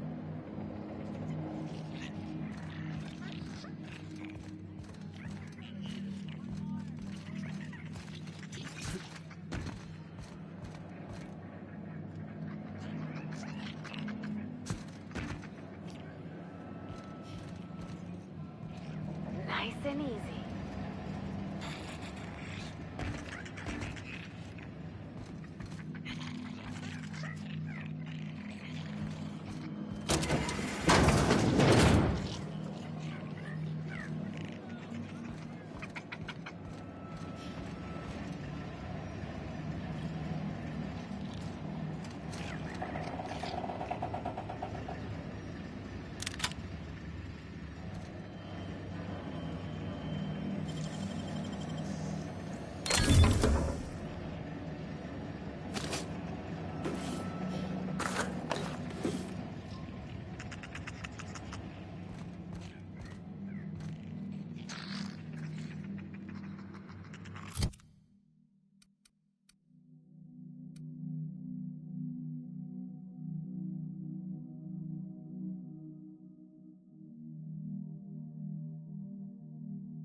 Someone's in here.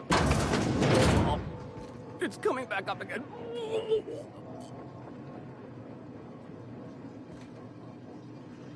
I'm all right. That last one really emptied my guts. No, wait. Here comes more.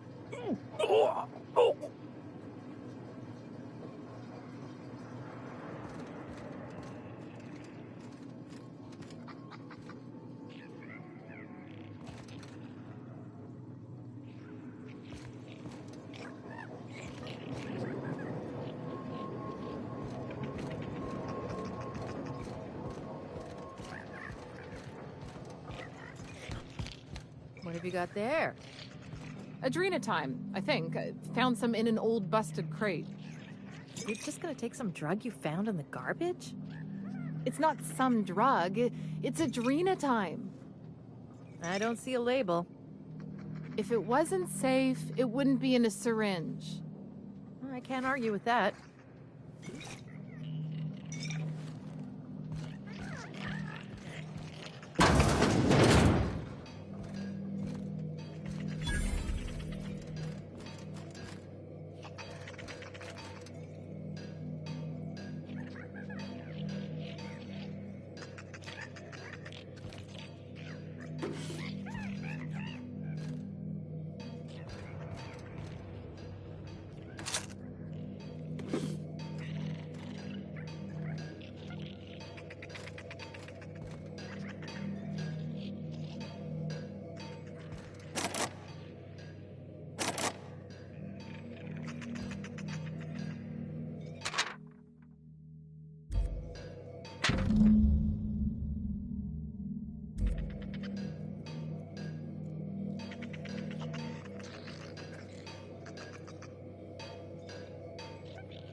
marble. Oh, wait.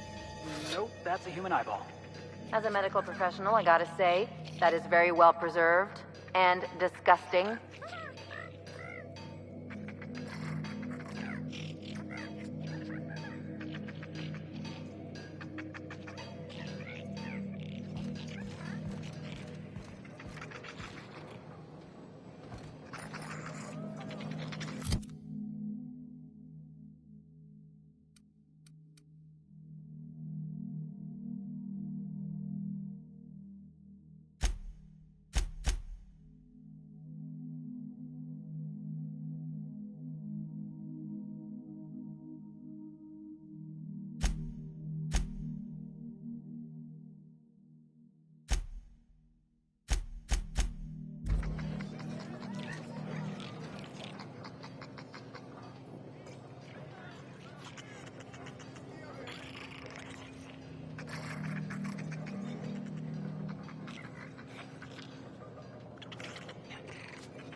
Lucky's problem was that he was always overconfident in himself. But us? We got this, whatever it is. Who knew what darkness lurked in the heart of Gorgon? Captain Hawthorne and his crew were about to find out.